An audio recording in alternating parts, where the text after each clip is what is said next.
comunicación. Vamos a mañana hacer clase asincrónica. Por ese motivo mañana voy a subir la clase de ruptura uterina, puesto que la grabación del pretérmino está bastante resumida considerando lo que vamos a avanzar el día de hoy. Ruptura uterina no ha cambiado en gran medida el poder incluir nada diferente, ¿no? Por eso es que lo vamos a cambiar un poquito, simplemente recorriendo el tema de ayer, o de hoy, perdón, para mañana. Y hoy vamos a avanzar otro tema que es bien importante que lo consolide: amenaza de parto pretérmino. ¿Ya?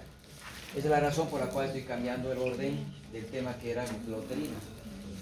Mañana lo vamos a hacer asincrónico, doctores.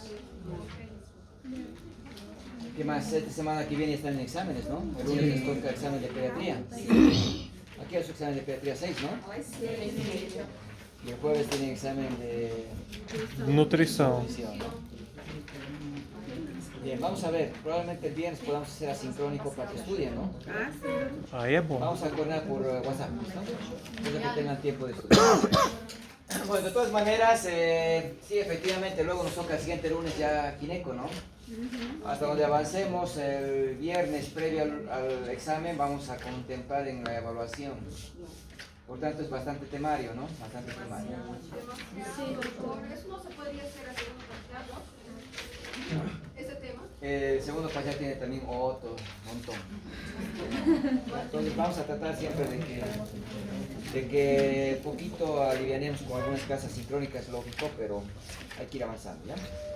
Este tema lo van a ver todos los días en los hospitales, considerando de que hay una gran cantidad de pacientes que cursan, ¿no?, un cuadro de amenaza de parto pretérmino.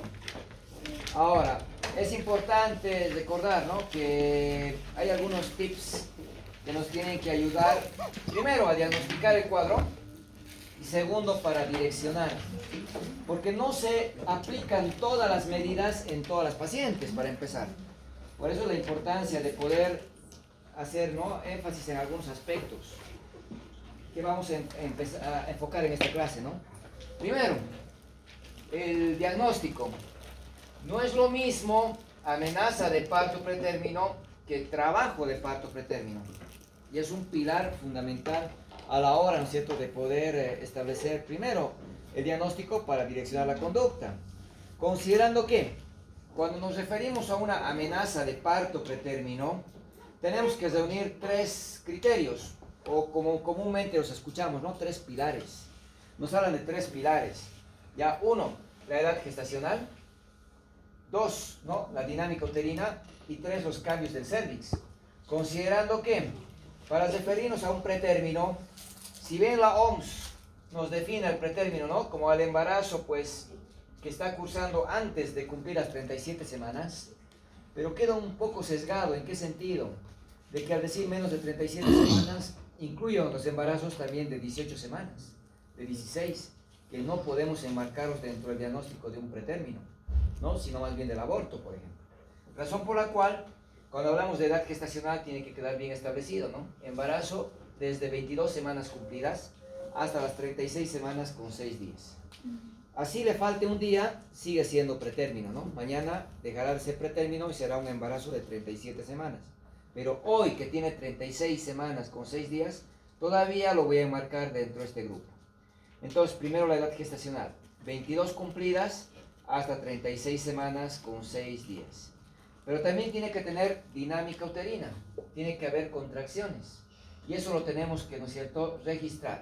Ya sea clínicamente, mediante la percepción, ¿no?, de las contracciones mediante la palpación, o de manera ideal, mediante un registro gráfico, donde voy a poder, ¿no es cierto?, documentar la presencia o no de las contracciones del útero en un trazado, ¿no?, que podemos obtener en la cardiotocografía, por ejemplo, que sería lo más, ¿no?, objetivo para poder cuantificar y poder valorar este segundo pilar.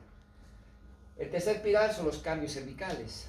Y cuando hablamos de cambio cervical o modificación cervical, estoy hablando de cambio de consistencia, ¿no?, que el cuello se desvanezca, que el cuello se dilate, que el cuello se acorte, ¿no?, eso es el borramiento, que el cuello se centralice.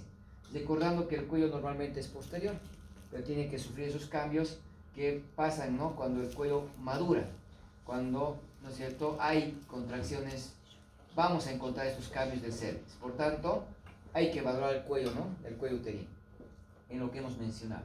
Clínicamente lo podemos hacer mediante el tacto vaginal, o también podemos valorar mediante lo que es la ecografía, que sería más objetivo este parámetro. Tener una medición del cuello, ¿ya? Saber cuánto ha reducido, ¿no?, la longitud del cuello uterino. Entonces, estos tres pilares me van a ayudar a establecer el diagnóstico. Pero, ¿cómo voy a diferenciar, ¿no es cierto?, un trabajo de parto de una amenaza de parto pretérmino? Recordando que el trabajo de parto comienza en su fase activa cuando el cuello ha alcanzado una dilatación de 4 centímetros. Entonces, si el cervix se dilata 1 centímetro, o 2 o 3 centímetros, todavía voy a hablar de amenaza de parto pretérmino. Pero cuando el cervix se haya abierto, ¿no?, un diámetro que pueda alcanzar los 4 centímetros, ya tengo que hablar de trabajo de parto pretérmino. Ahora, podemos agregar a este criterio, tal vez, ¿no es cierto?, tal vez algunos aspectos muy peculiares. Por ejemplo, ¿no?, el borramiento. Es que el borramiento puede variar de acuerdo a la referencia, ¿no? Para algunos autores, mayor del 80%, ¿no?, de adelgazamiento, podemos hablar de un parto. Para otros, mayor del 50%. Pero el tip para reconocer un trabajo de parto, ¿cuál va a ser? Dilatación de 4 centímetros. ¿No? Un poco independiente del borramiento, porque eso varía de acuerdo a una paciente si es nulípara o es multípara también, ¿no? Sin embargo, con 4 centímetros ya tenemos que hablar de trabajo de parto pretérmino, que eso es muy importante poder considerar, ¿no? Ahora, ¿por qué es importante este tema? Porque vamos a encontrar que cerca del 10% de las pacientes tienen, ¿no es cierto?, partos pretérminos. Pero resulta que la tercera parte de las embarazadas van a tener, ¿no es cierto?, un cuadro enmarcado en la amenaza de parto. Es decir, 30% de las embarazadas van a tener un cuadro de amenaza de que no, si no las atendemos, terminan naciendo, ¿no?, el 10%. Y el nacimiento de un pretérmino lleva muchas complicaciones, ¿no?, relacionadas a ¿qué? A la falta de madurez que tenga el feto, ¿no? Y eso es muy importante. No puede nacer un pretérmino. No debemos permitir que haya un nacimiento de un pretérmino por las repercusiones que vamos a ver, que pueden ser, ¿no?, a corto o a largo plazo.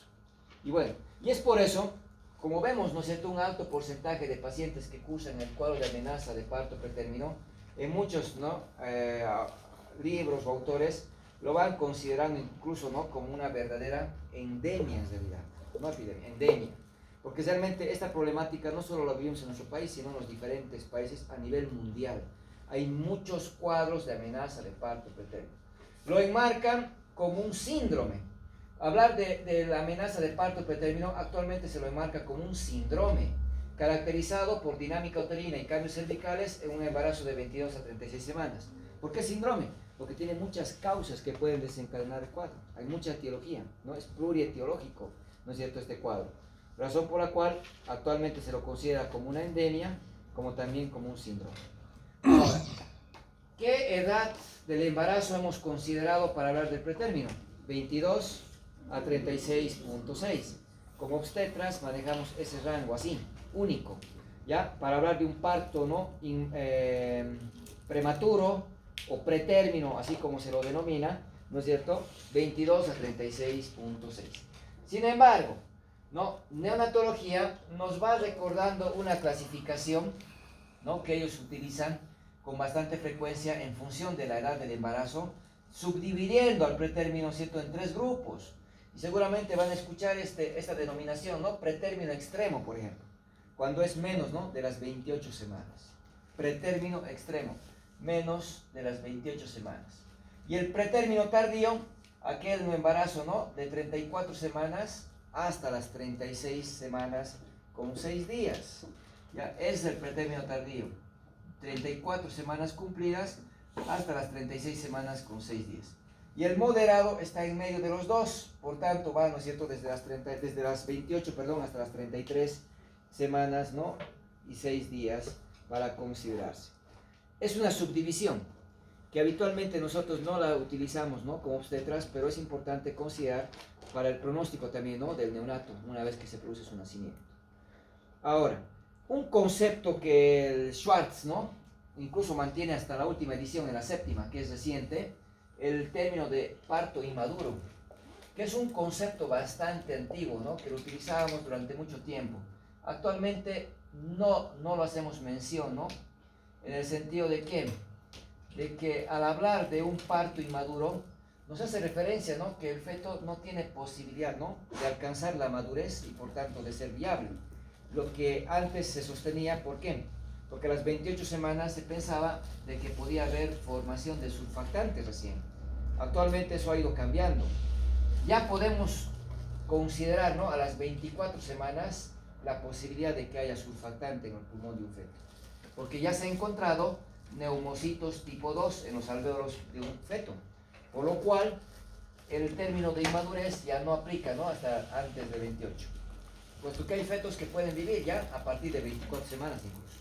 Entonces el término inmaduro queda un poco, ¿no?, relegado, un poco obsoleto para nuestra realidad, ¿no?, la actualidad que vivimos.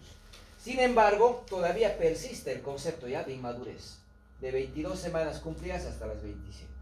Es más, nos hace referencia incluso, ¿no?, el Schwartz a otra denominación del pretérmino severo, ya que es menos de 32 semanas, ¿no?, que son dos conceptos que en la práctica clínica no las utilizamos.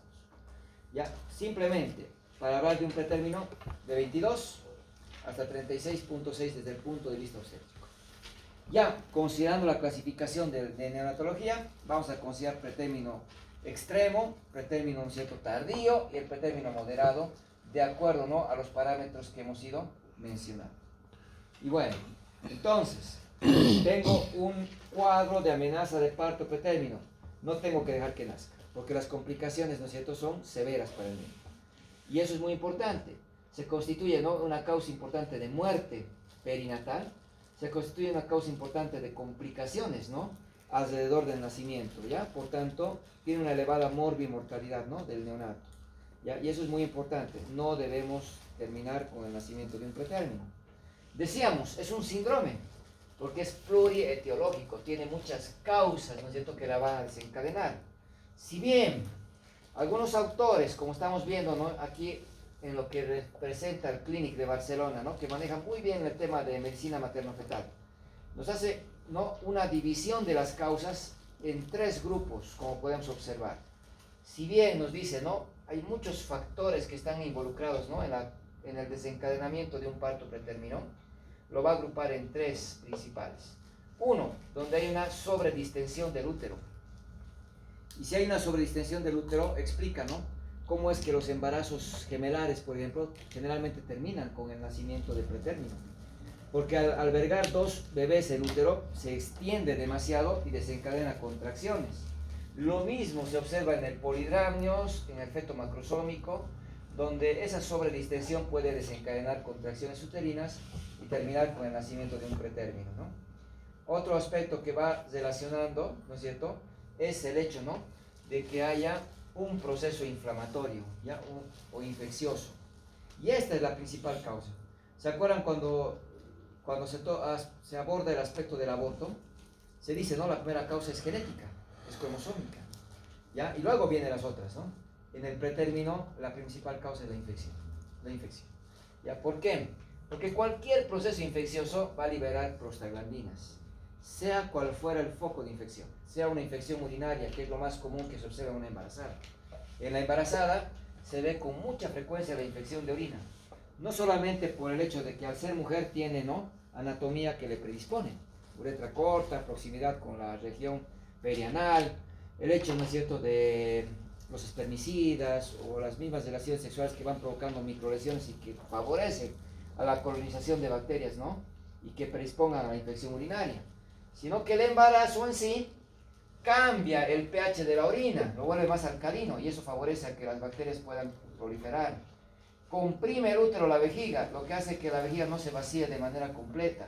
Comprime ureteres, dificultando el vaciamiento, ¿no?, a través de los mismos, llevando a una hidronefrosis, ¿no? Que es común en el embarazo y que favorezca, ¿no? Esa retención de orina a la proliferación de bacterias, como también hay un reflujo vesiculolateral, ¿ya? Por el efecto de la misma progesterona que relaja el músculo liso. Entonces, una embarazada tiene mucha posibilidad de desarrollar cuadros de infección urinaria que puedan desencadenar un cuadro de amenaza de parto pretérmino por adipocitos de prostaglandinas.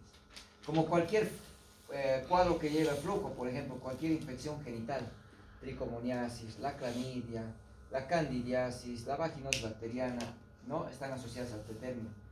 Caries, abscesos dentarios, uñas encarnadas, infectadas, que a veces uno no piensa, ¿no es cierto? Es el origen de un cuadro de amenaza de parto pretérmino.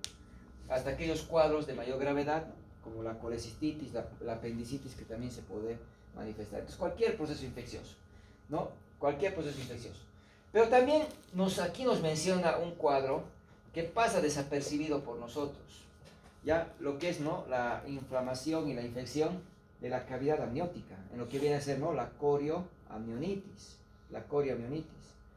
o denominada actualmente como la triple I, inflamación, ¿no? Infección intraamniótica, ¿ya? A eso nos referimos con la triple I, ¿no? Inflamación, infección intraamniótica. Entonces, es la denominación actual que se le da a la corioamnionitis y que muchas veces pasa por una etapa asintomática. Es decir, microorganismos llegaron a la cavidad amniótica sin que se haya roto las membranas. Pueden llegar, colonizan la cavidad amniótica, hay una inflamación, hay una infección, pero que al principio no tiene clínica. Y aquí encontramos un problema, ¿no? Mientras no tratemos este cuadro, la paciente va a seguir con un cuadro de amenaza de parto pretérmino y va a terminar naciendo el niño. Por eso hay que pensar, una vez que descartemos que no haya sobredistensión por el macrosómico, el polidramnios, el gemelar, buscamos infección.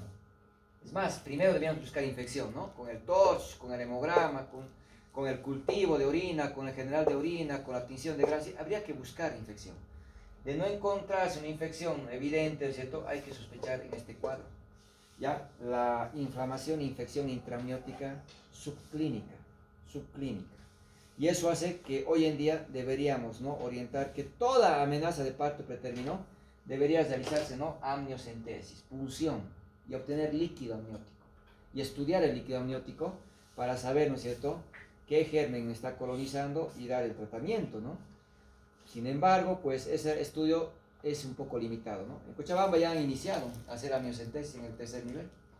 Entonces ya se está abordando, ¿no? Ese estudio que es la amniocentesis, ¿no? Y estudio del líquido amniótico. Y ese es un enfoque que el Clinic nos va dando, ¿no?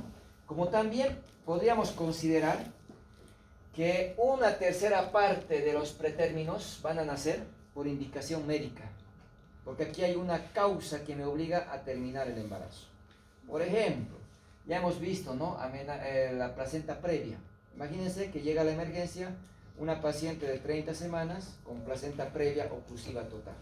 Está sangrando de manera profusa. Entonces ahí entra el equilibrio, hemos dicho, ¿no? ¿Qué hacíamos con una paciente con un sangrado severo? Interrumpir el embarazo por cesárea, independiente de la edad del embarazo. Sé que es un pretérmino, igual tengo que interrumpir. ¿Por qué? Porque si no extraigo esa placenta, la madre se me va a morir por choque hipovolémico, ¿no es cierto? Eso hemos visto. Entonces hay indicaciones que me obligan a terminar el embarazo, ¿ya? Vamos a ver la preeclampsia severa. La preeclampsia severa no debe esperar. La preeclampsia severa la debo finalizar, independiente del embarazo. Si tengo una preeclampsia severa, por ejemplo, de 35 semanas, es pretérmino, ¿no es cierto? No debo esperarlo. Tiene que nacer ese niño, porque se va a morir la madre, se va a morir el niño. Sabiendo que es pretérmino, yo tengo que finalizar el embarazo, porque hay una indicación médica. Imagínense que llega una paciente con ruptura de membranas. Se han roto las membranas, tiene 12 horas de ruptura de membranas, y hay riesgo de infección. Y esa paciente tiene un pretérmino, está con un embarazo de 33 semanas, ya está con infección. ¿Qué voy a esperar? ¿Que haga sepsis la madre, sepsis el niño? Se interrumpe el embarazo, aunque sea pretérmino. Entonces, una tercera parte de los pretérminos van a nacer porque hay indicación médica. En cambio, las 2/3 partes se dan de manera espontánea por las causas que hemos dicho. Sobre distensión, las causas de infección principalmente, ¿no? Que hemos mencionado, o bien esa infección intraamniótica, ¿no es cierto?, que le hemos descrito, ¿ya? Entonces, ahí va el tema, ¿no? De que en la gran mayoría hay una causa que la tenemos que reconocer, tratar y de esta manera evitar el progreso hacia un parto, ¿no?, pretérmino. Pero resulta, ¿no?, resulta que algunas veces termina naciendo el niño antes de tiempo porque decidimos finalizar el embarazo y nos equivocamos. Ya, claro, me llega una paciente que tiene 3 cesáreas. 3 cesáreas no puede tener parto. Es indicación absoluta de cesárea. ¿Cuándo la voy a operar? Antes de que inicie el parto. Entonces, un error grande era decir que llega a 37 semanas y la operamos. Claro, es que 37 es de término, ¿no es cierto? Hemos dicho eso. Pero la ecografía, ¿qué margen de error tenía? 1 semana. ¿No es cierto? La clínica tiene mucho más, ¿no? La fecha de menstruación puede tener, ¿no?, de 10 días hasta 14 días de error. Entonces resulta que no hay un método exacto. No hay ningún método exacto. Este 37 que le operamos, resulta que nace de 36. Y se nos complica, porque es un pretérmino. Razón por la cual actualmente no se recomienda realizar cesáreas electivas, cesáreas programadas, antes de 39 semanas. Toda cesárea programada, nuestras normas indican debe operarse 39. ¿Por qué? Porque si me equivoco, voy a obtener un niño de 38 o de 37, pero no voy a obtener un pretérmino, ¿no es cierto? Entonces ahí va el tema, que para evitar la iatrogenia, porque se ha dado casos en los cuales operamos cesáreas programadas y tenemos sorpresas, ¿no?, que es el pretérmino. Y ahí va el problema, ¿por qué le sacaron al niño antes de tiempo? Para evitar todo esto, actualmente las cirugías programadas a las 39 semanas. Y bueno, entonces, como pueden ver, hay diferentes enfoques que le podemos hacer para abordar, ¿no es cierto?, a las causas del pretérmino. El Schwartz, por ejemplo, nos dice, hay causas que yo puedo reconocer, tratarlas y de esta manera las estoy suprimiendo. Y ahí me dice, ¿no?, factores de riesgo removibles, porque los puedo reconocer y tratar y de esta manera ya no hay el cuadro de amenaza de parto pretérmino. Porque si hay una infección, cual fuera que sea, infección urinaria, infección vaginal, infección ocular, cualquiera que sea, la trato y listo, no hay más prostaglandinas que se liberen y no hay contracciones. Entonces, razón por la cual, si hay un cuadro de amenaza de parto pretérmino, hay que buscar infección. ¿Cómo voy a buscar infección? Mediante la anamnesis, buscando la clínica. Porque una infección urinaria o va a tener disuria, polaquiuria, tenesmo si es una baja, y va a tener fiebre, náusea, vómito, puño percusión si es una alta, ¿no es cierto? Pero ¿qué pasa con la bacteriuria asintomática? No tiene clínica, no tiene clínica. Por lo cual, tendría que, ¿no?, en una paciente que no tiene síntomas de infección de orina, pensar que puede haber bacteriuria asintomática y hacer un cultivo de orina, ¿no es cierto?, aunque no tenga clínica. Es más, en las embarazadas deberíamos hacer cultivo, tanto en el primero, como en el segundo, como en el tercer trimestre, de orina, buscando el cuadro de la bacteriuria asintomática, porque es común, nuevamente repito, la infección de orina en embarazada. Entonces, eso me obliga ¿a qué? A pensar en infecciones que no tienen clínica, y como no tienen clínica, habitualmente no pensamos en ello, ¿no es cierto? Hasta hemos hablado de qué, de la triple I, hemos dicho, ¿no? La infección, inflamación intraamniótica, ¿no? La corioamionitis. Claro, si el útero está bien doloroso, si la madre tiene fiebre, si la madre tiene taquicardia, puedo pensar en la corioamionitis. Pero si no tiene nada de eso, no pienso en la corioamionitis. Pero ahora tienen que pensar que puede haber esa infección, ¿no es cierto?, como una causa de la amenaza de parto pretérmino. Y es más, en los hospitales pedimos estudios, ¿no?, en lo que es el TORCH, en lo que es el hemograma, el general de orina a las pacientes durante el control. Pero poco pensamos en algunos gérmenes que deberíamos hacer.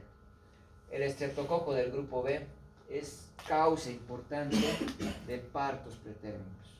Es causa importante de ruptura prematura de membranas. Es más, en la historia clínica perinatal, ¿no?, cuando revisen el capítulo, van a ver que en amarillo está marcado.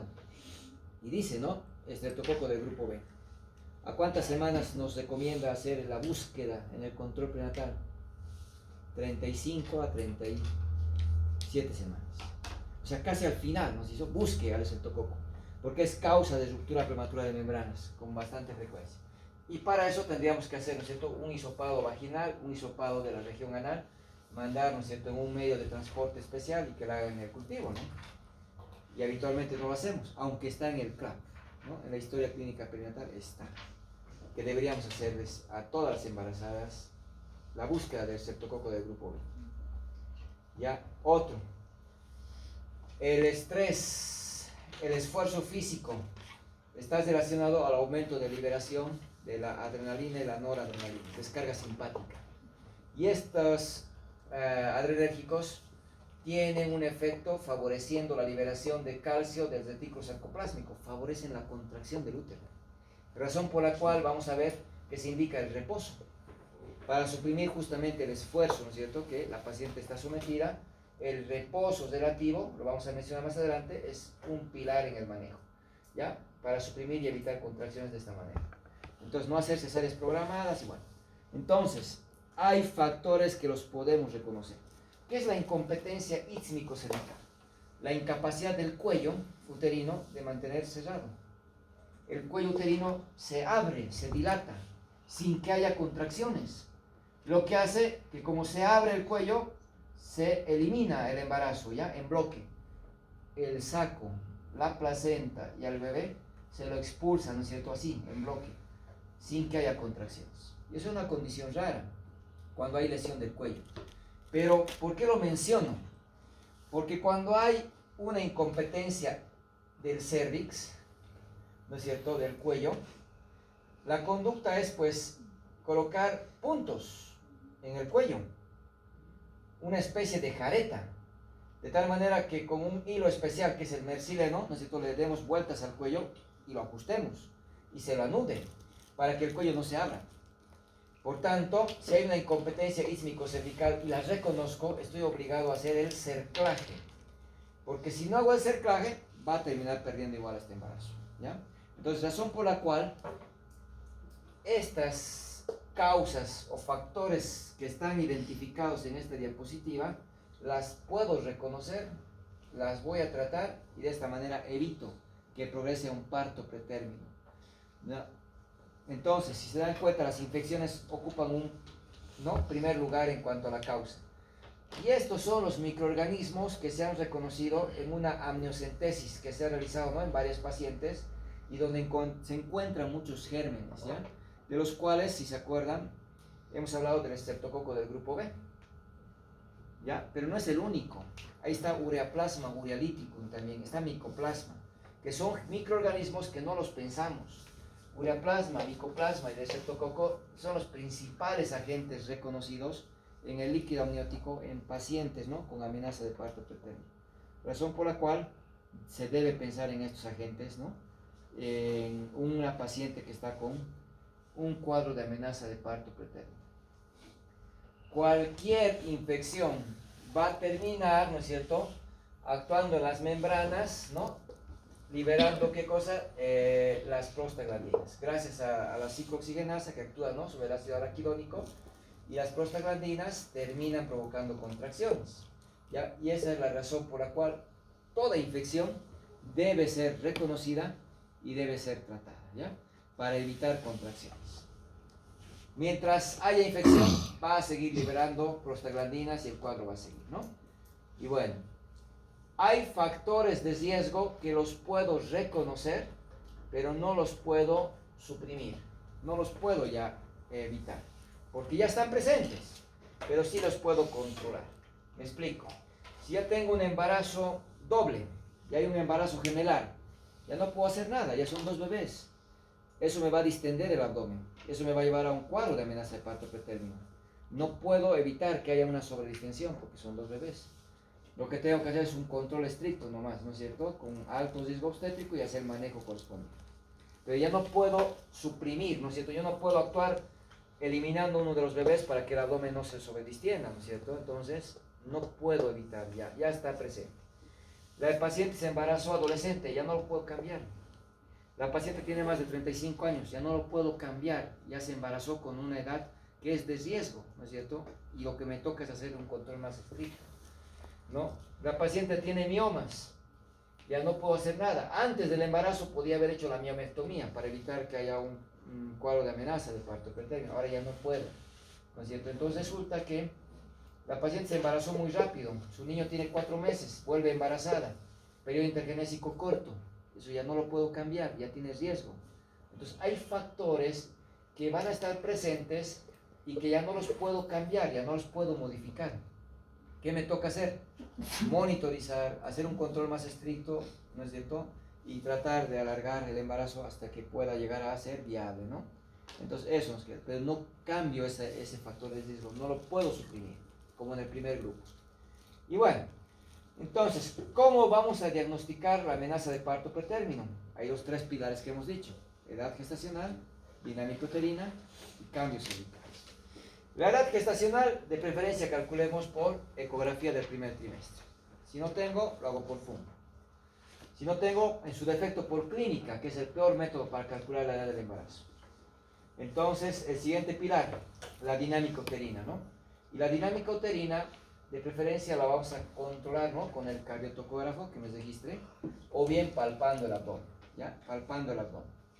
Generalmente, en un parto encontramos contracciones, ¿no? De 3 contracciones en 10 minutos, incluso hasta 5 contracciones en 10 minutos, ¿no? En una amenaza de parto pretérmino podemos encontrar, ¿no? Una contracción, 2 contracciones, ¿ya? O sea, llegamos a 3, pensemos, ¿no? Que puede ser un trabajo de parto. Pero, ¿qué es lo que me define que realmente estoy con un trabajo de parto? La dilatación, que esté con 4 centímetros. Ahí yo puedo con toda certeza decir: estoy frente a un trabajo de parto, ya no como una amenaza. Y eso vamos a ver la importancia al final del capítulo. Ahora, el útero, ¿tiene contracciones? Tiene contracciones. Eso vamos a avanzar en trabajo de parto. Hay contracciones tipo A y contracciones tipo B.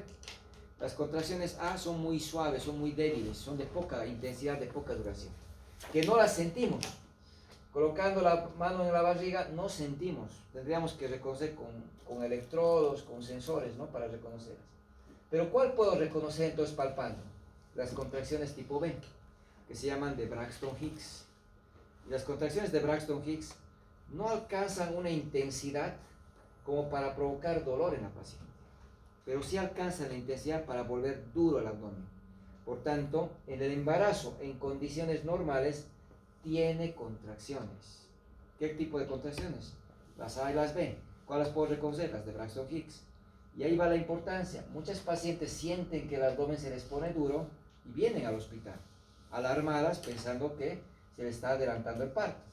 Cuando en realidad tendríamos que ver que estas contracciones, si bien se sienten, ¿no? Con el endurecimiento del abdomen, pero no alcanzan una intensidad mayor, ¿no es cierto?, a la que está aquí en el gráfico. Como pueden observar, ya a las 30 semanas, podríamos encontrar hasta 8 contracciones, pero en una hora. O sea que ¿no? Tienen poca frecuencia.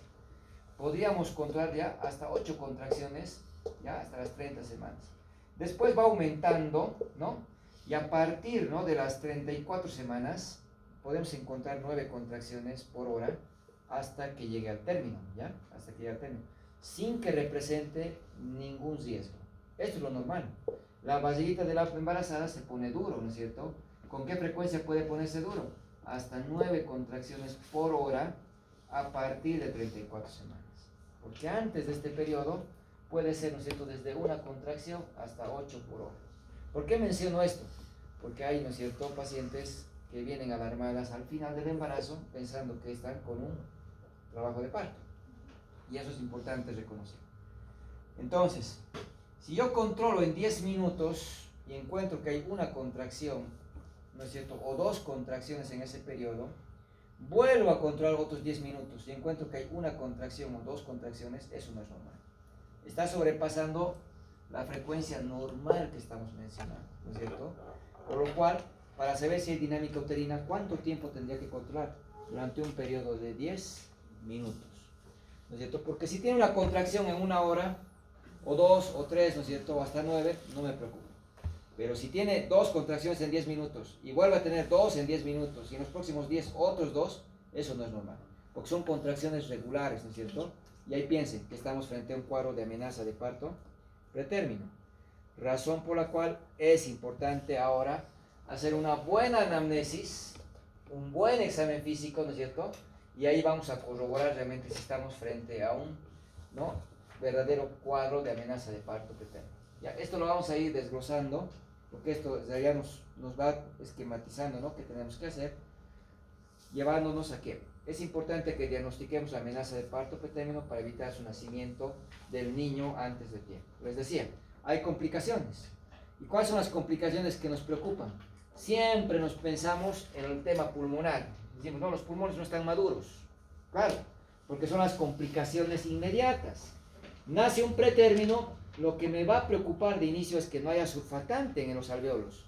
Y cuando el niño respire, el líquido que había se absorbe y el aire ingresa. Y cuando expire, el alvéolo se va a colapsar. Si no hay surfactante, el alvéolo se colapsa. Ya no hay cambio de gases, ¿no es cierto? No hay hematosis. Y ahí tenemos problemas como ser la membrana hialina, distrés respiratorio, asfixia perinatal, que están relacionados a la falta de surfactante, ¿no?, vinculados a la inmadurez. Entonces, sobre todo, pensemos, ¿qué complicaciones tiene el pretérmino de manera inmediata? A corto plazo, problemas de inmadurez relacionados a la falta del surfactante. Pulmones. Los pulmones no están maduros, dicho de otra manera. Membrana hialina, distrés respiratorio, asfixia perinatal. Pero también está muy relacionado ya en esta edad de su nacimiento la enterocolitis necrotizante, hemorragia intraventricular o bien la sepsis del neonato, que son las principales complicaciones que nos abocamos, ¿no?, cuando ha nacido un pretérmino. Nos olvidamos de las complicaciones a largo plazo, porque a mí me interesa que el niño esté vivo, que no se me muera, ¿no es cierto? Y cuando nace el niño pretérmino, se la paso al neonatólogo y ahora el problema es para el neonatólogo, ¿no es cierto? No, el trabajo es en conjunto. Y vamos a ver que el niño no basta que respire, no basta que esté vivo, ¿no es cierto? El problema es que si está inmaduro, primero voy a atender y evitar, ¿no es cierto?, y resolver esta complicación inmediata. Pero no debo dejar de pensar en estas. Si no hay intercambio de gases, el cerebro no recibe oxígeno. Y el cerebro necesita, ¿no es cierto?, oxígeno para poder desarrollarse, para poder funcionar. Y esto es lo que nos preocupa. Porque si el cerebro no recibe el oxígeno durante este periodo, ¿no es cierto?, de inmadurez que está atravesando el niño, tenemos complicaciones. Desde retardo psicomotriz, que lo voy a notar recién cuando el niño quiera gatear, ¿no es cierto? Y que hayan pasado, por decir, 6 meses y el niño todavía no sostiene su cabeza, que han pasado 9 meses y el niño todavía, ¿no es cierto?, no se sienta. Es decir, va a tardar, ¿no es cierto?, en tener el desarrollo psicomotor que ustedes están aprendiendo en la materia, ¿no?, de pediatría. Entonces ahí va el tema, ¿no? Saber los periodos, ¿no? 3 meses sostiene la cabeza, 6 meses se sienta, 9 meses se tiene que parar, ¿no?, y al año tiene que caminar. Pues ese rango, esos parámetros no los voy a ver en el niño porque tiene retardo psicomotriz. Y no me va a llamar mucho la atención al principio. O bien, algo más grave, ¿no es cierto? Cuando llega al colegio, no rinde la escuela, ¿no? Se aplaza, reprueba, abandona el estudio, porque tiene limitaciones, ¿no? Porque tiene retardo mental en diferentes grados, ¿ya? Y eso preocupa. O bien, lo más grave, ¿no es cierto?, lo más grave que pueda tener, parálisis cerebral. Que el niño quede como un vegetal. Corazón late, pulmón respira, pero el niño queda ahí postrado en la cama, ¿no? Y este niño va a ser una sobrecarga para la sociedad, para la familia, toda su vida. Y esto es lo más grave que puede pasar, ¿no? La parálisis cerebral. Entonces, el tema de las complicaciones a largo plazo, muchas veces lo vemos recién cuando el niño está en la edad escolar, preescolar, ¿no es cierto? O incluso en la etapa ya de educación superior, con problemas de aprendizaje. Por tanto, la repercusión va más allá, ¿no es cierto?, de este periodo inmediato al nacimiento. Las complicaciones a largo plazo son los problemas neurológicos, y eso no podemos olvidarnos. Entonces, ¿qué tenemos que hacer? Evitar, ¿no es cierto?, nacimientos de pretérminos. Y para eso hay diferentes estrategias, Si bien en el Clinic de Barcelona nos va dando diferentes pautas que están ahí escritas en la diapositiva, la vamos a mencionar, porque sí vamos a ver que es importante buscar infección, incluso la bacteriología sintomática, ¿no?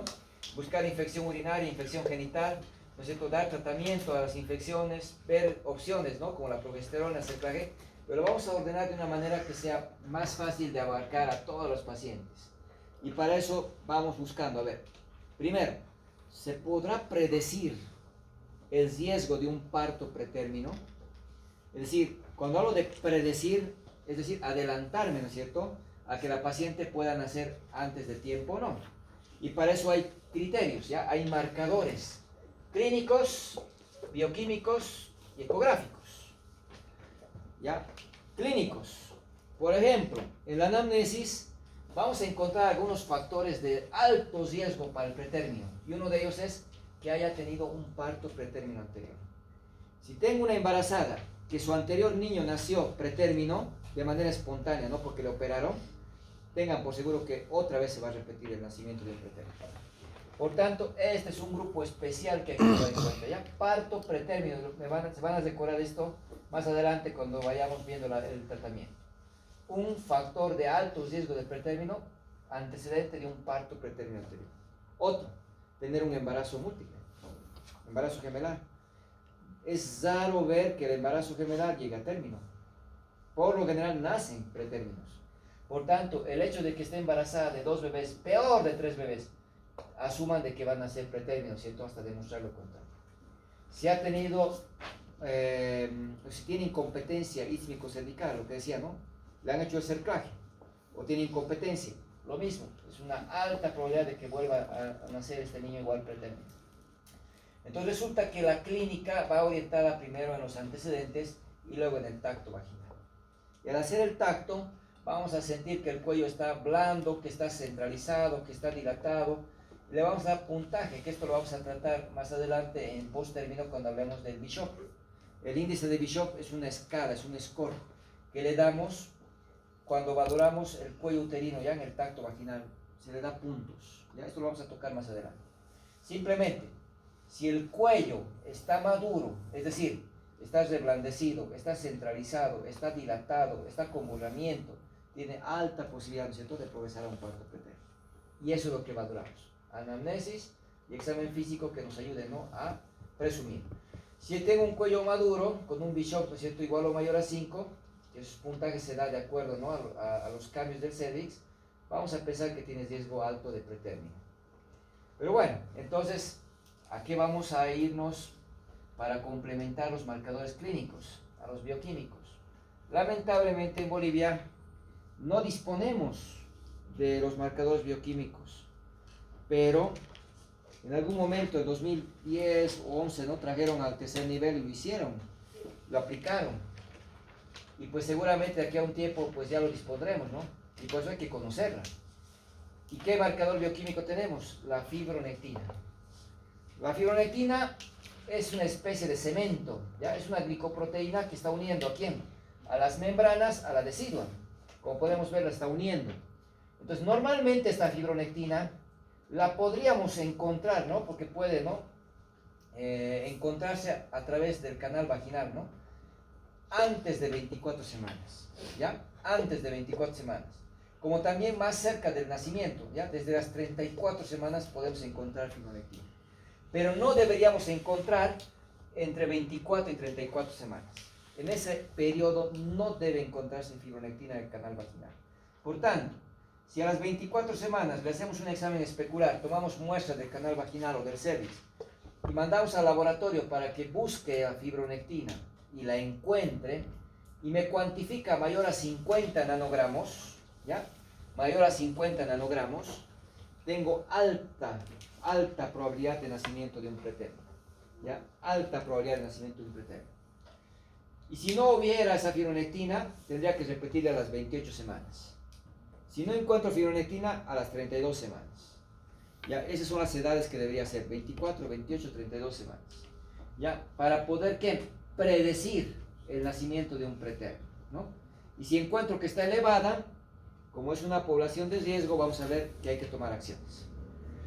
Pues que se ha buscado tantos marcadores bioquímicos. En nuestro medio tenemos la interleuquina, por ejemplo, 2 y la interleuquina 6, por ejemplo, que están descritos también como marcadores bioquímicos. Pero el que ha mostrado mejor sustento o mayor evidencia como predictor de pretérmino es la fibronectina.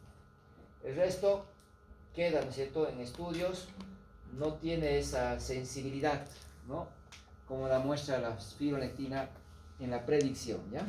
Pero sí que tenemos la ecografía. Y esto no puede faltar, porque en su examen van a tener un caso clínico del pretérmino, de este tema. Y les va a direccionar mucho el hecho de que para la predicción va a dirigir mi conducta es la cervicometría, la longitud del cervix. ¿Ya? Esto es bien importante, porque esto es lo que tenemos y es lo que podemos realizar, ¿no es cierto?, en nuestro medio. Y me va a direccionar la longitud del cervix. Un corte sagital, veo orificio cervical externo, orificio cervical interno, el ecografista mide esta distancia, ¿no? ¿Cuánto mide un cuello, se acuerdan? 3 a 4 centímetros, ¿no es cierto? Ya, manejamos como un promedio los 3 centímetros, ¿no? 3 centímetros. Entonces, el ecografista tiene que medir este cuello, ¿no? Desde el OC hasta el OSI. Ahora, habitualmente, si hacemos el tacto vaginal, llegamos al cuello y lo podemos tocar cerrado. Debe estar cerrado, ¿no? Y en algunos casos el cuello se empieza a abrir y empieza a entrar 1, 2 dedos o más, ¿no es cierto? Se pueden separar los dedos dentro del cuello. Entonces, esa es la clínica. Y resulta que, por ejemplo, aquí veo una paciente que tiene el orificio cervical externo cerrado, ¿ya? Cerrado. Pero miren, le hacen la ecografía transvaginal como marcador ecográfico y resulta que el cuello se ha empezado a abrir desde adentro. El OSI se ha dilatado. Lo que ha hecho que ahora el ecografista mide el cuello, es de la longitud cervical, y me está midiendo un cuello que está bastante reducido, porque ya el cervix debería medir por lo menos hasta aquí. Todo esto se ha cortado el cuello. De esta distancia que debería medir el cervix, ha quedado reducido a esta distancia bastante corta. Entonces, el ecografista me mide en milímetros. Y me establece, ¿no es cierto?, que estoy frente a un cuello corto. Para tener una imagen más clara, es un cuello normal. Transvaginal, aquí está el OC, aquí está el OSI, y miren lo largo que es un cuello normalmente. Que es muy distinto, ¿no es cierto?, al cervix que estamos observando, que solo ha quedado reducido a esta extensión. Entonces, es lo que hace el ecografista. En ecografía transvaginal valora la longitud del cervix. Y el cervix, ¿no es cierto?, que debería ser así de largo, queda reducido en algunos casos, ¿no es cierto?, a una extensión bastante corta. Pero entonces, ¿a qué llamamos cuello corto? Y esta tabla se la tienen que aprender. Donde básicamente habrá que aprender, ¿no es cierto?, el 28 y habrá que aprender el 32, ¿no? 32. 28 y 32. ¿Por qué? Porque el cuello del útero no se mantiene igual durante todo el embarazo. Cambia, se vuelve más corto a medida que va avanzando el embarazo. Es decir, cuando es menos de 28 semanas, pues decía, hay que aprender 28 y 32. Menos de 28 semanas, el cuello debería medir mínimo 25 milímetros. El cuello debería medir mínimo de 25 milímetros. Si el ecografista me dice que mide 35, es normal, ¿no es cierto? Normal. Si hemos dicho que el cuello mide de 3 a 4 centímetros, entonces está dentro del rango normal. Por tanto, aquí tienen puntos de corte que nos van a orientar. Si mide 25 milímetros es normal, pero si mide menos de 25, a eso llamamos cuello corto. Porque está, ¿no es cierto?, menos del tamaño que debería para la edad del embarazo, ¿ya? Ahora, si es de 28 semanas cumplidas hasta antes de 32, o sea, hasta 31.6, el cuello debería medir 20 milímetros. Si mide menos de 20 milímetros, es cuello corto, ¿ya? Menos de 20 milímetros, o sea, menos de 2 centímetros, ¿no? Menos de 20 milímetros, cuello corto. Ahora, si tiene 32 semanas o más, el cuello debería medir 15 milímetros, ¿ya? Y esos son los puntos de corte que nos guían. Menos de 15 milímetros debería considerarse cuello corto, ¿ya? Porque si mide 15 es normal. Me explico. Les llega una paciente, tiene dinámica uterina, ¿ya? Tiene el cuello reblandecido. La paciente, pónganse que tenga 30 semanas, ¿ya? 30 semanas. tiene dinámica uterina, tiene edad gestacional, el cuello está reblandecido, cambios cervicales, ¿no? Amenaza de parto pretérmino. ¿Qué tengo que hacer lo primero? Marcadores ecográficos, longitud cervical. La ecografía me dice que el cuello mide 18 milímetros, porque el ecografista te va a reportar eso. Te va a decir cervix, ¿no es cierto?, con longitud de 18 milímetros. Ahora tú interpretes. 30 semanas, ¿cómo interpretan? ¿Tiene cuello corto o no? Tiene. Sí, porque el punto de corte hemos dicho que es 20. 20. Y está haciendo menos de 20, ¿no es cierto? Tiene cuello corto. ¿Y qué significado le voy a dar? Que si tiene cuello corto, tienes riesgo de parto pretérmino dentro de los próximos 7 días. O sea, pueden hacer hoy día, pueden hacer mañana, pasado, esta semana, pero me van a hacer, porque el cuello se está cortando. Entonces, si me van a hacer, ¿qué tengo que hacer? Prepararme, ¿no es cierto?, para ese nacimiento. Tengo que preparar, porque si nace, por lo menos que los pulmones hayan madurado, voy a ver, ¿no?, algunas medidas que vamos a ver, tocolíticos, tratar la causa, bueno. Los puntos de corte me van a ayudar. Me llega otra paciente, 33 semanas, tiene dinámica uterina, el cuello está reblandecido. ¿Cumple para hacer amenaza de parto pretérmino? No. 33 semanas, tiene dinámica uterina y tiene el cuello reblandecido. Cumple los 3 pilares. Amenaza de parto pretérmino. ¿Qué le voy a hacer primero? Longitud cervical. El ecografista me dice, su paciente tiene un cuello de 18 milímetros. Ahora, ¿tiene cuello corto o no? No. Entonces, como no tiene cuello corto, no tiene riesgo del parto en los próximos 7 días. Le buscaré, ¿no?, una infección tal vez por las contracciones. Le puedo dar tratamiento, ¿no? Tal vez tiene infección de orina. Sé de la dinámica con el tratamiento de la infección de orina. Le puedo mandar a su casa. Claro, no tiene riesgo de parto. ¿Para qué le va a tener en el hospital? Ella tiene riesgo de parto. Le tengo que hospitalizar. Porque la tengo que preparar. Si es que nace, que nazca en mejores condiciones. Y ahorita vamos a ver qué vamos a hacer en cada una de ellas. Razón por la cual, misma medida, diferentes edades, estoy variando apenas por 3 semanas, ¿no?, para el ejemplo, y la conducta es distinta. Porque el significado es diferente.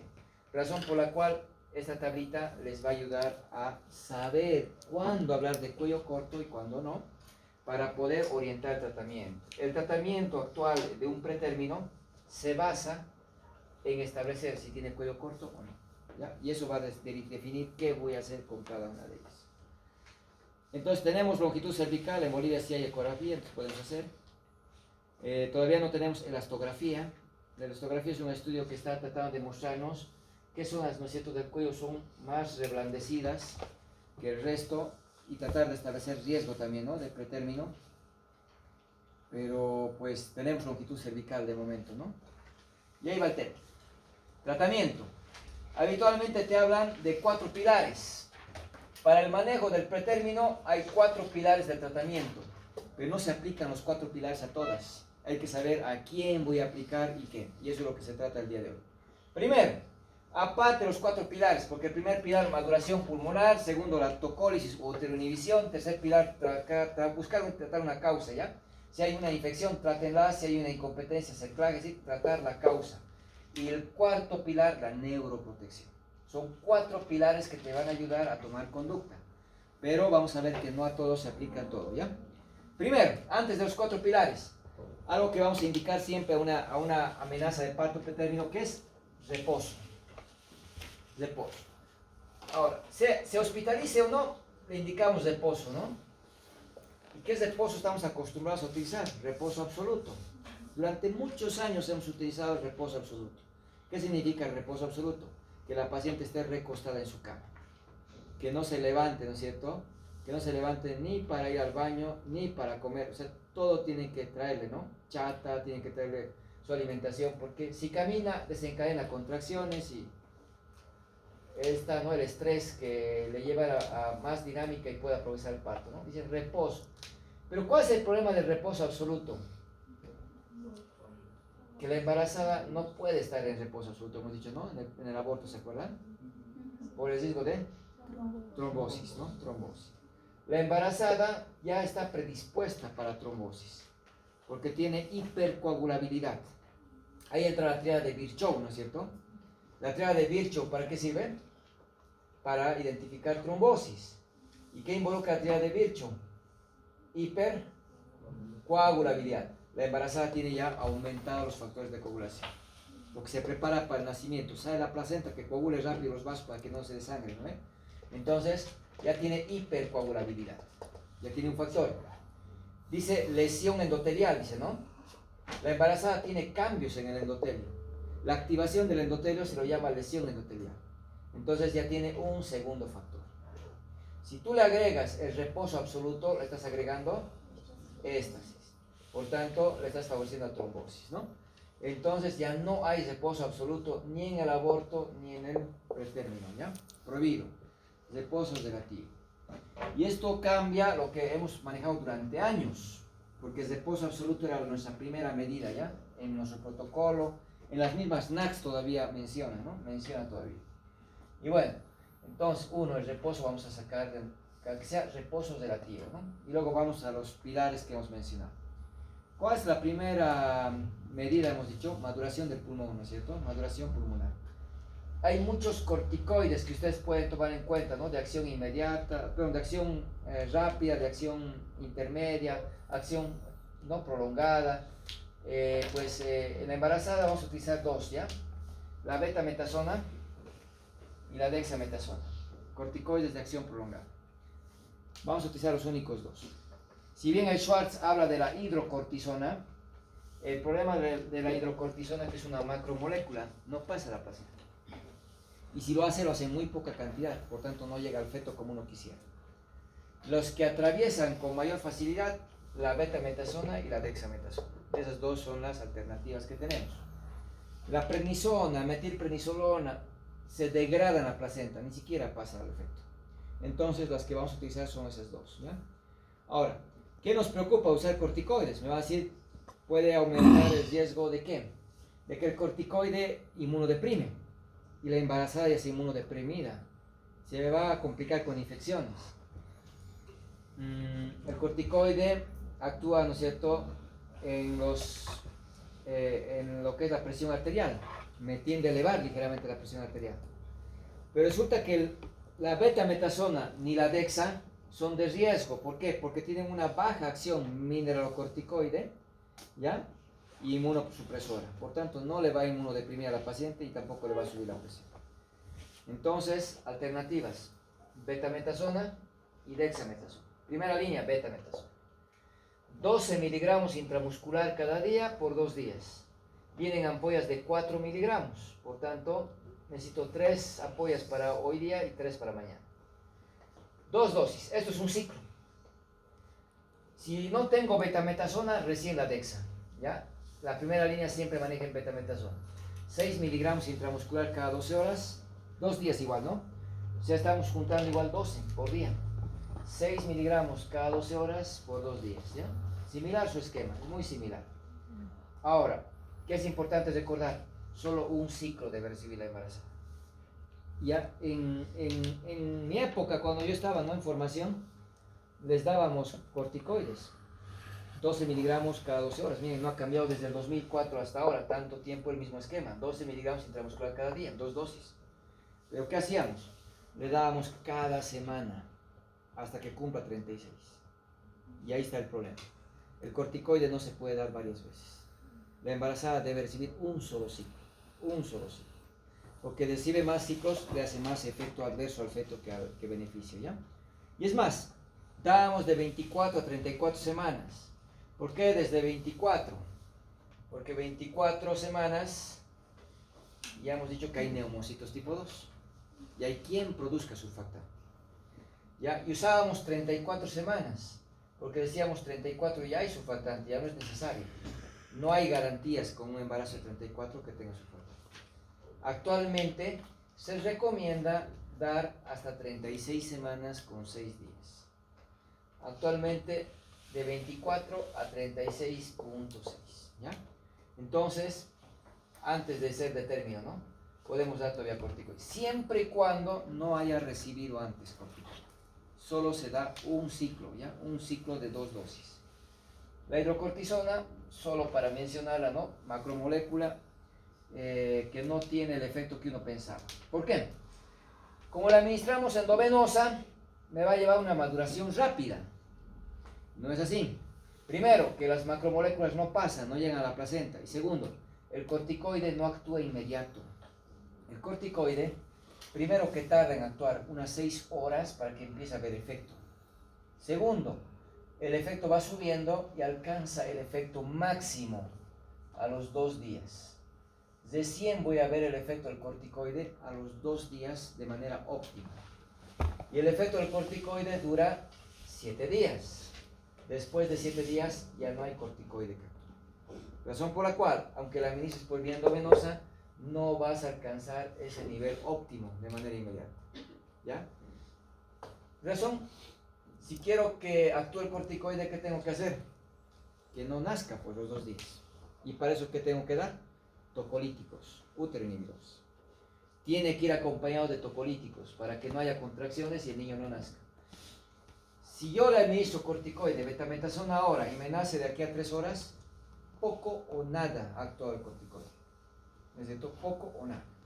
No tengo que dejar que nazca el niño 2 días. Y si va a nacer, que nazca en este periodo. Porque si no nace dentro de la semana, de nada sirve porque el corticoide no está actuando. No se extrañen que alguna vez les va a llegar un pretérmino, ¿no? Y lo primero que preguntamos, ¿le administraron corticoides? Sí, doctor, le han puesto hace un mes. Va a nacer y ese niño va a ser igual, o membrana hialina, distrés respiratorio. Es que el corticoide ya no está actuando, ¿no es cierto? Ya se ha depurado, ya no hay corticoide que esté circulando, que esté actuando. Por tanto, ¿a quién le beneficiaría recibir corticoide? A la que tiene riesgo de parto en los próximos 7 días. ¿Y quiénes serán esas pacientes? Las que tienen cuello corto. Es por eso que no se debe dar corticoide a todas las pacientes por darles, sino a las que realmente lo requieren. Ahora, el corticoide me ayuda, ¿no es cierto?, actuando, pero recién a las 48 horas, ¿no? 24 horas. Pero resulta que no solamente madura el pulmón, se ha visto que se acelera ya el desarrollo y la madurez de 12 tejidos distintos. Ahí está, por ejemplo, el tubo digestivo, está el riñón, está la piel, está, ¿no es cierto?, páncreas, hígado. No solo madura el pulmón, maduran varios órganos, varios tejidos. Por eso es que en algún momento se hablaba de madurez fetal, ¿ya? Y decían, ¿se administra corticoides para qué? Para maduración fetal. Porque decir solo pulmón es muy poco, nos quedamos cortos. El pulmón apenas, ¿no es cierto?, es uno de los beneficios que vamos a observar, porque se ha visto que tiene efecto en otros órganos, en otros tejidos. Ayuda, ¿no es cierto?, a la citodiferenciación, a la madurez de diferentes tejidos. Y bueno, entonces, ¿qué vamos a considerar?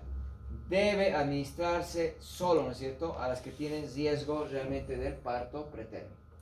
No preocuparme por la inmunosupresión, no preocuparme por la hipertensión, porque la betametasona y la dexametasona tienen bajo efecto, ¿no? Poca actividad en ese sentido, ¿ya? Pero ¿qué sí tengo que preocuparme? No administrar más del ciclo. ¿Por qué? Porque se ha visto que cuando una madre recibe varias veces el corticoide, le estamos poniendo en riesgo el desarrollo del sistema nervioso central. ¿Ya? Lo que hacíamos antes, cada semana hasta que nazca, ¿no es cierto? Se ha visto de que en los animales, ¿no?, afecta el desarrollo del hipocampo, afecta el desarrollo de la corteza cerebral. Por tanto, tiene un efecto adverso, ¿no es cierto?, el exceso de corticoides. Motivo por el cual no se recomienda utilizar más de un ciclo, ¿ya? Más de un ciclo. Entonces no se debe, ¿no? Porque hay varios animales que han sido objeto de estudios donde se ha visto, ¿no?, que se altera el desarrollo del sistema nervioso central, sobre todo el hipocampo. No se utiliza más de 2 dosis. Es común ver, llega la paciente, tiene 30 semanas, tiene dinámica uterina, el cuello está reblandecido, ¿no es cierto? Se la hospitaliza, se le indica corticoide, se le da un tocolítico, se le hace un hemograma, se da tratamiento para la infección de orina y a las 12 horas la paciente ya no tiene contracciones, no tiene nada, quiere irse, porque no tiene nada. Le hacen al día siguiente la ecografía, longitud cervical de 35 milímetros. No es un cuello corto. Y resulta que la paciente quiere irse. Como se ha internado, se quedan los 3 días, ¿no? Recibe el corticoide y se va. No nace el niño en 1 semana, no nace el niño en 2 semanas, vuelve a las 2 semanas, otra vez con contracciones. La vuelven a internar, le vuelven a administrar lo mismo, corticoide, tocolítico y lo mismo. Y una paciente por lo menos se ha internado 3 veces con amenaza de parto pretérmino, cuando en realidad no justificaba. ¿Por qué? Porque lo que nos tiene que orientar, ¿qué es? La longitud del cervix. Y esas pacientes se internan, y van a ver que es muy común que una paciente se interne 2 veces, 3 veces por el cuadro de amenaza de parto pretérmino, ¿no? Y no nace. Entonces se expone a un riesgo adicional, el desarrollo del sistema nervioso.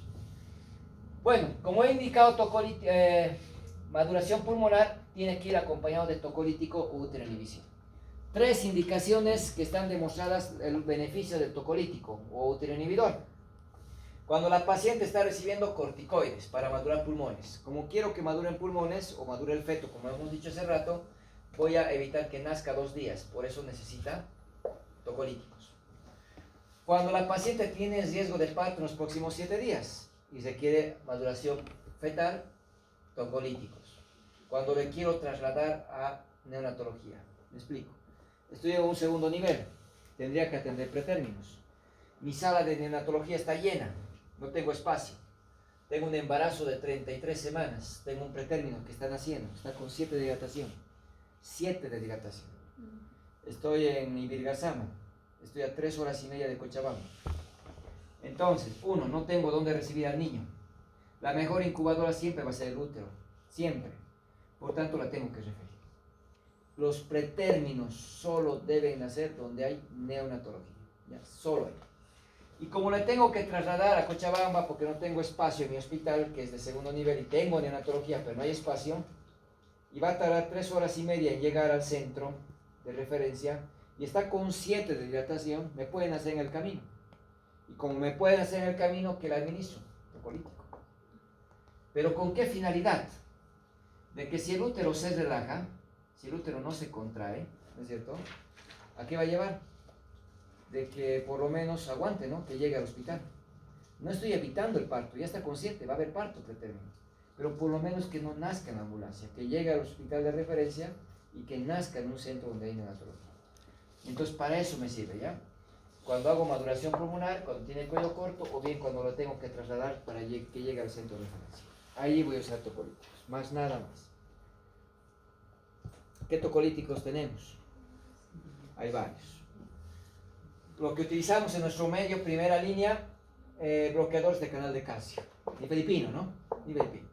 Tenemos AINES, los antiprostaglandínicos, ¿no? La indometacina que hemos hablado en el aborto. Estos 2 son los más comúnmente utilizados. Primera línea. También están descritos en la primera línea el atosiban, antagonista de oxitocina, que no tenemos en Bolivia.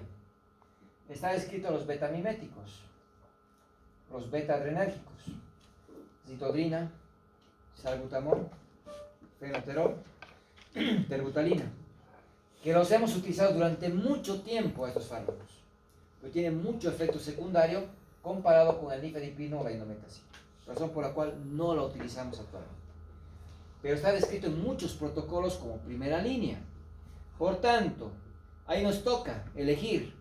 ¿Se acuerdan de la indometacina? ¿Hasta cuántas semanas podría utilizar la indometacina? Hasta las 32 semanas. ¿Qué pasaba si utilizaba después de 32 semanas? Cierre precoz del conducto arterioso. Eso no puedo olvidar. Por tanto, la indometacina solo puedo utilizar hasta 32 semanas. Pues que usted ha puesto ahí menos de 24. Ahora me voy a ese punto.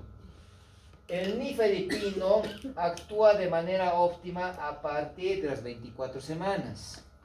Por tanto, un embarazo pretérmino con cuadro de amenaza, si tiene 24 semanas, yo tengo 2 alternativas. O la indometacina o el nifedipino. Porque la indometacina la puse hasta 32. ¿No es cierto? Hasta 32. Pero el nifedipino ya empieza a actuar de manera óptima a partir de 24. Antes de 24 semanas, mi primera opción va a ser la indometacina. Mi primera opción va a ser la indometacina. Cuando ya tiene 24, ya tengo dos, nifedipino y indometacina.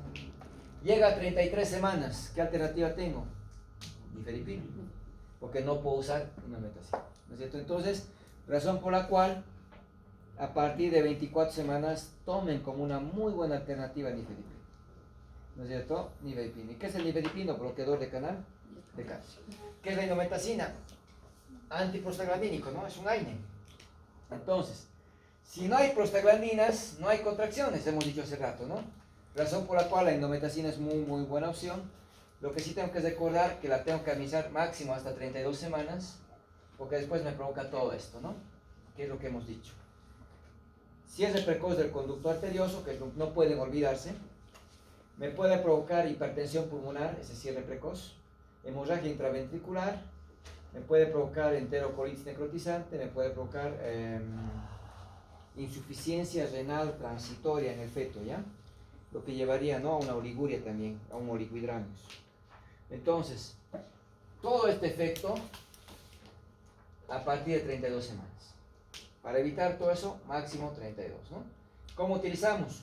Supositorios de 100 miligramos vía rectal cada día por 3 días, igual que en la amenaza de aborto, igualito. No utilizamos los 25 vía oral cada 6 horas por la comodidad posológica, ¿no? Un supositorio y con eso, ¿no?, cada día. Máximo, ¿cuántos días? 3 días, ¿no? 3 días. Ese es el esquema ideal, ¿ya? Hasta 32 semanas. Ya a partir de 24 semanas, ustedes ya pueden elegir el nifedipino como una alternativa. Hasta las 36.6 pueden utilizar. ¿Qué es lo importante? Para que haya contracción, tiene que entrar el calcio. Ya, el calcio que sale del retículo sarcoplásmico no es suficiente. Tiene que entrar desde el medio extracelular al citoplasma. Y ahí, ¿no es cierto?, el calcio se une, ¿no?,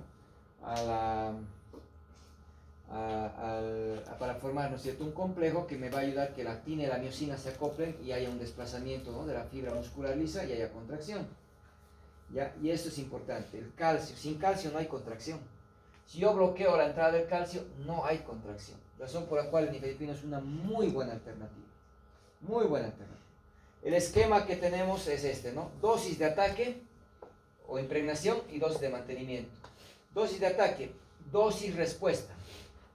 ¿A qué me refiero con dosis respuesta? Vamos a administrar 20 miligramos vía oral. 20 miligramos vía oral, ¿ya? Dosis respuesta cada 20 minutos, ¿ya? Cada 20 minutos. Máximo 80 miligramos. O sea, máximo 4 dosis. Si con 20 miligramos vía oral no hay dinámica uterina, ya no repito más. Y paso al mantenimiento. Generalmente con una dosis basta. Y en algunos casos hasta una segunda dosis. Si a los 20 minutos sigue con dinámica, le doy otros 20. Y si con la segunda dosis ya no hay dinámica, paso al mantenimiento. Mantenimiento, 20 miligramos vía oral cada 8 horas. Así están las NACs. Aunque van a ver que en el hospital utilizamos bastante 10 miligramos vía oral cada 8 horas. 10 cada 8 horas. ¿Por qué? Porque le tienen mucho miedo ¿a qué? A la hipotensión. Hay mucho miedo a que el nifedipino baje de golpe la presión. Estamos consumiéndolo por vía oral, no por vía sublingual. No está en gotas como antes venía en una perla. Es comprimido. Por tanto, no hay que tenerle miedo a la dosis. 20 miligramos vía oral cada 8 horas en dosis de mantenimiento. ¿Cuánto tiempo tendría que recibir la paciente el nifedipino? Hasta que maduren los pulmones. ¿Cuántos días son? 2 días. Lo correcto sería que yo reciba nifedipino 2 días, ¿no es cierto? Con eso actúa el corticoide. Y bueno, pues después si viene el nacimiento, va a actuar, van a ser en la dosis, ¿no?, óptima, ¿no?, del corticoide y se va a beneficiar. Sin embargo, vamos a ver que es común que reciban, ¿no?, 5 días incluso hasta después de su nacimiento. Atosiban. Bloquea selectivamente receptores de oxitocina. Si bloqueo receptores de oxitocina, no hay donde actúe, no hay contracción. ¿Cuál es el problema de atosiban? Que es caro, no hay en nuestro medio. No hay en nuestro medio. Solamente recuerden que el atosiban es antagonista, ¿no?, selectivo de receptores de oxitocina. ¿Ya? Porque hay que administrarlo en bomba de infusión. No les voy a pedir que aprendan la dosis porque obviamente no lo tenemos. Y se va calculando dosis de ataque, dosis de mantenimiento y se administra en bomba de infusión. ¿Ya? Se va cambiando la dosis. Simplemente No lo tenemos. Pero es bueno conocer qué grupo es y cómo actúa, ¿no? Beta-miméticos, hemos hablado hace rato. Estos no son selectivos. Actúan sobre beta 1 y beta 2. ¿Qué receptor tiene el útero? Beta 2. Beta 2 es músculo liso. Por tanto, ¿dónde hay músculo liso? Arteria, bronquio, útero. En la arteria, vasodilatación. Y si hay vasodilatación, hipotensión. Hay que cuidar que la presión diastólica no baje menos de 50 milímetros de mercurio. Broncodilatación, por eso se da en el asma, ¿no? Salbutamol, fenoterol, terbutalina. Provoca broncodilatación. Y en el útero, relaja su pared. Relaja el útero, ¿ya? Ahí está el efecto tocolítico, beta 2. Pero como no es selectivo, actúa en beta 1 y beta 1 es corazón. Inotrópico positivo, o sea, hace que el corazón se contraiga con más fuerza. Cronotrópico positivo, hace que el corazón lata más rápido. Taquicardia, palpitaciones. Barnotrópico positivo, aumenta la velocidad de conducción. ¿Qué está haciendo el corazón? Lo está acelerando. No debo dejar que la frecuencia cardíaca de la mamá supere el 120. Porque si hay taquicardia materna, hay taquicardia fetal y le va a afectar en su bienestar. Entonces, ya estoy contando que la paciente tiene palpitaciones, tiene taquicardia, tiene hipotensión. Y si tiene placenta previa y la está vasodilatando, va a aumentar la hemorragia. Entonces tiene mucho efecto secundario. Y más de paso, beta 1 y beta 2 actúan sobre la glucogenólisis. El glucógeno almacenado se fracciona en glucosa. Entonces pacientes que tienen intolerancia a la glucosa o pacientes diabéticas se van a descompensar. ¿Ya? ¿Qué más? Actúa sobre la lipólisis. De tal manera que el beta 1 me empieza a liberar ácidos grasos. Pacientes con dislipidemias se me complica. Como pueden ver, tiene mucho efecto secundario, ¿no es cierto? Tiene mucho efecto secundario usar los beta-miméticos. Razón por la cual ya no los usamos en nuestro medio. ¿Cuál era la alternativa que usábamos? La ritodrina. Entonces, hay esquemas que utilizan ritodrina, terbutalina, salbutamol. Hay protocolos que los incluyen como primera línea, porque es un buen tocolítico. El problema es que tiene mucho efecto secundario, por lo cual ya no está dentro de nuestros protocolos. Entonces, ¿qué me toca por hacer? Considerar, ¿no es cierto?, la madurez del cuello para tomar conducta, ¿no? Madura pulmones y la uteroinhibición. Puedo utilizar combinando los tocolíticos, fíjense aquí. Primera línea, tocólisis, AINE, nifedipino y atosiban. ¿No es cierto? Entonces son los medicamentos que hemos ido mencionando. Sin embargo, el atosiban se constituye, ¿no es cierto?, en una limitante por su limitada, ¿no?, disponibilidad. Por eso es que muchos lo van plasmando, ¿no?, que sea una segunda línea, y solo lo vamos a colocar de primera línea cuando, ¿no es cierto?, tengo una paciente que lo requiere, ¿no es cierto?, que lo requiere.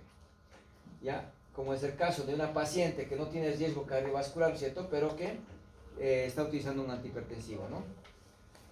Entonces, ¿puedo combinar? De preferencia se recomienda, ¿no es cierto?, no, de preferencia no. ¿Ya? Pero en su defecto, si quiero combinar, hay que utilizar el nifedipino con el atosiban, ¿no es cierto? El atosiban. De preferencia un tocolítico vamos a utilizar. Y bueno, aquí es muy importante considerar entonces la iosina. Van a ver en el hospital que utilizamos mucho el butilbromuro de iosina y utilizamos el viadil. Pero ni el viadil ni la iosina son tocolíticos. No son tocolíticos. Son antiespasmódicos, pero que no actúan relajando el útero. Entonces, ¿por qué utilizamos viadil? ¿Por qué utilizamos iosina? ¿Por qué le calma el dolor a esa paciente que está con bastante molestia? Porque relajan al músculo detrusor. Su efecto que buscamos en la amenaza de parto pretérmino del viadil y del butilbromuro de iosina es que actúan como antiespasmódicos, relajando ¿a quién? Al músculo detrusor. Por eso calma el dolor.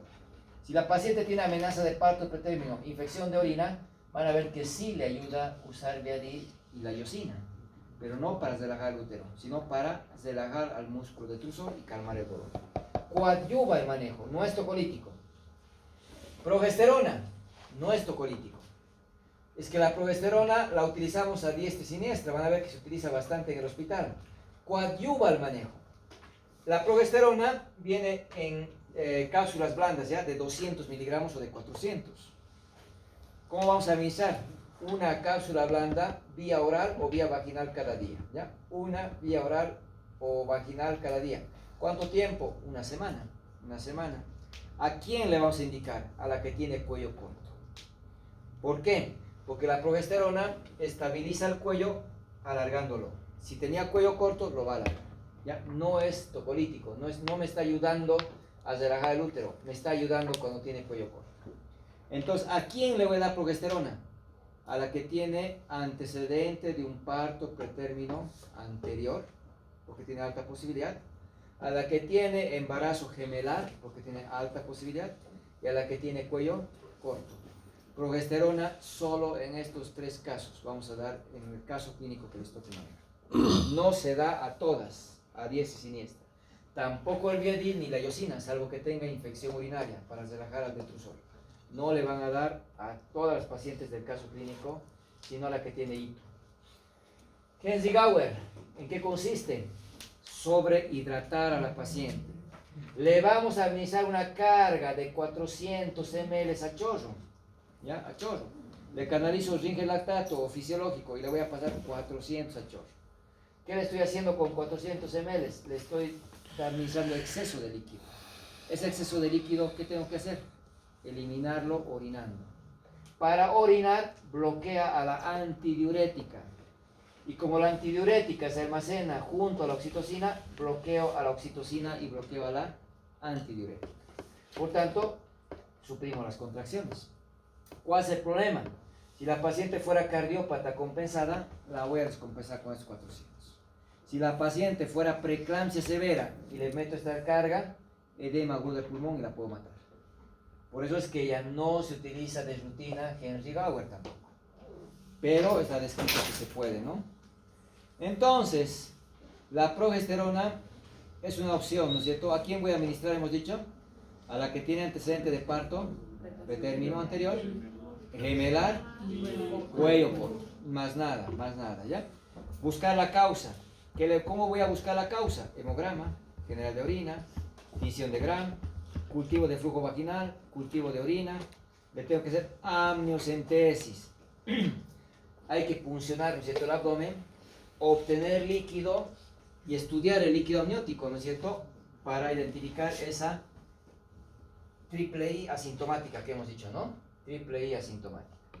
Por tanto, la amniocentesis diagnóstica hoy en día está descrita, ¿no?, en las pacientes también de amenaza de parto pretérmino, en las cuales se puede hacer, ¿no?, cultivo, buscando, ¿no?, ureaplasma, micoplasma, el streptococo del grupo B, como también, ¿no?, la tinción de Gram del líquido, ¿ya? Y para terminar, la neuroprofilaxis, la neuroprotección. La neuroprotección es el cuarto pilar. ¿Para qué nos sirve? Sobre todo para prevenir parálisis cerebral. Esta es la peor complicación. ¿Se acuerdan que les dije, vamos a encontrar un niño vegetal, ¿no es cierto?, que respira, que late el corazón.